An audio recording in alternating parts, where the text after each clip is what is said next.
분쇄도 몇으로 맞춰야 되지? 어제랑 똑같이 했는데 왜 오늘 다르지? 카페 오픈 준비 다 끝난 줄 알았는데 그라인더 세팅에서 막히셨던 적 없으세요? 오늘 영상에서는 그라인더 세팅과 관련해서 관리 부담을 확 줄여드릴 수 있는 실전 노하우를 알려드리겠습니다.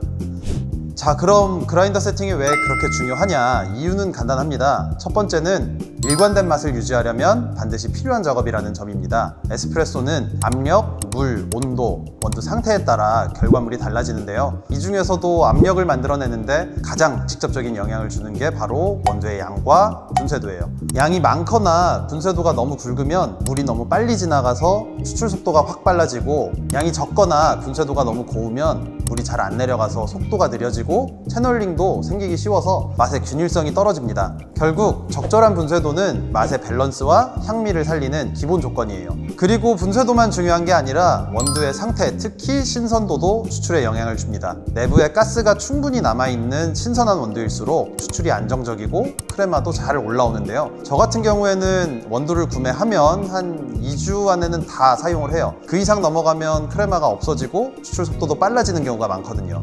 두 번째 이유는 원두 낭비를 줄이기 위해서입니다. 세팅이 제대로 안 돼 있으면 몇 잔이고 추출에 실패하면서 원두도 시간도 아깝게 되거든요. 특히 환절기처럼 온도나 습도가 자주 바뀌는 시기엔 하루에도 여러 번 세팅 조절을 해야 하는 상황이 생길 수 있습니다. 그래서 그라인더 조절에 익숙해지면 원두 비용도 아끼고 매장 운영도 훨씬 효율적으로 할 수 있어요. 실제 세팅하는 방법도 보여드릴 테니까 꼭 끝까지 보시고 실전에서도 잘 활용해 보시기를 바랍니다.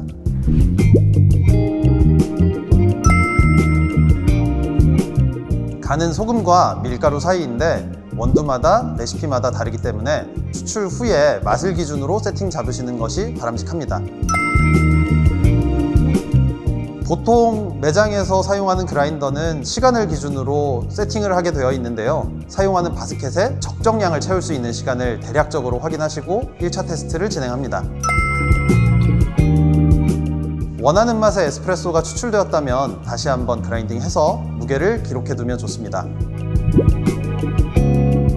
그라인더 분쇄도를 조절할 때 꼭 주의하셔야 할 점이 하나 있어요. 그라인더는 두 개의 날이 원두를 잘게 부수는 방식이에요. 이 날들은 나사처럼 위아래로 움직여서 간격을 바꾸면 입자 크기도 바뀌어요. 근데 만약에 안에 원두가 아직 남아있는 상태에서 분쇄도를 갑자기 가늘게 줄여버리면 어떻게 될까요? 날 사이에 원두가 끼어서 날이 제대로 안 움직이고 갈리는 속도가 이상해지거나 아예 멈춰버리는 경우가 생길 수 있어요. 빈번하게 이런 상황이 벌어지면 청소를 해야 할 수도 있습니다. 그래서 분쇄도를 큰 범위로 조절할 땐 락커를 잠그고 안에 남은 원두를 다 갈아낸 후에 완전히 빈 상태에서 작동하는 게 안전해요. 저는 평소에 그라인딩이 진행 중일 때, 즉 원두를 갈고 있는 상태에서 분쇄도를 조절하는 방법을 자주 씁니다. 이렇게 하면 그라인더가 이미 회전을 하면서 힘이 올라온 상태이기 때문에 무리 없이 조정이 되는 경우가 많아요. 다만 버가 맞닿을 때까지 조절하면 고장의 위험이 있으니까 사용하는 그라인더의 0점을 알고 있으면 훨씬 안전하게 조정할 수 있어요.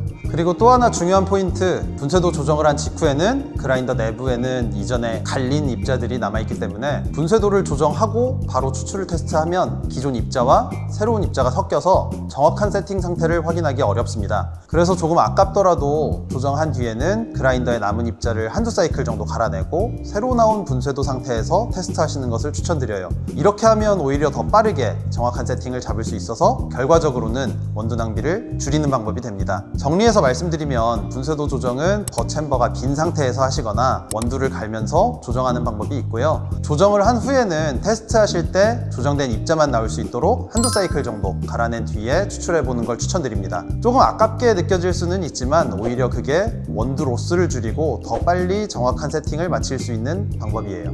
자, 오늘 영상에서 그라인더 세팅의 핵심과 주의할 점들에 대해 함께 알아봤습니다. 커피를 더 맛있게 내리기 위한 것도 중요하지만 그라인더는 칼날이 들어있는 전자기기이기 때문에 안전하게 사용하는 것이 가장 중요해요. 첫 번째, 대부분 디스크가 먼저 닿기 때문에 바로 고장이 나진 않지만 분쇄 간격을 너무 줄이면 우리 벅길이 직접 닿아서 손상이 생길 수 있습니다. 사용하시는 그라인더의 0점, 즉 벅길이 닿는 지점을 알고 계시면 이런 상황을 미리 방지할 수 있어요. 두 번째, 청소하시다가 빨대나 젓가락을 토출구에 넣어 뚫으려고 하는 경우가 있는데요. 대부분 그라인더에는 날림 방지판이 달려 있어서 잘못 건드리면 파손되거나 내부에 물체가 끼인 채로 작동돼 고장 위험이 있습니다. 이런 작업을 하실 때에는 꼭 전원 코드를 꼽고 하시거나 가능하면 아예 하지 않는 것을 추천드려요.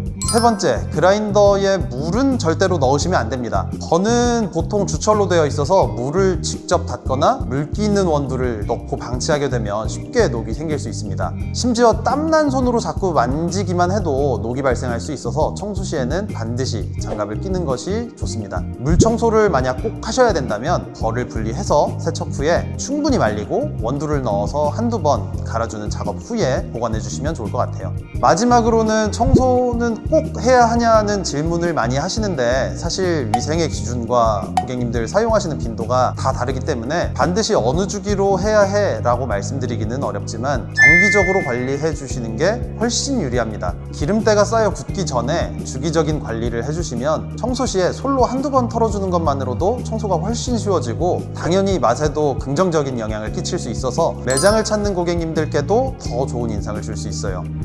오늘 영상이 그라인더 세팅이나 관리에 조금이나마 도움이 되셨다면 좋겠습니다. 앞으로도 창업자분들께 꼭 필요한 내용 알차게 준비해 드릴게요. 영상이 도움이 되셨다면 좋아요와 구독 부탁드리고요. 다음 영상에서 뵙겠습니다. 감사합니다.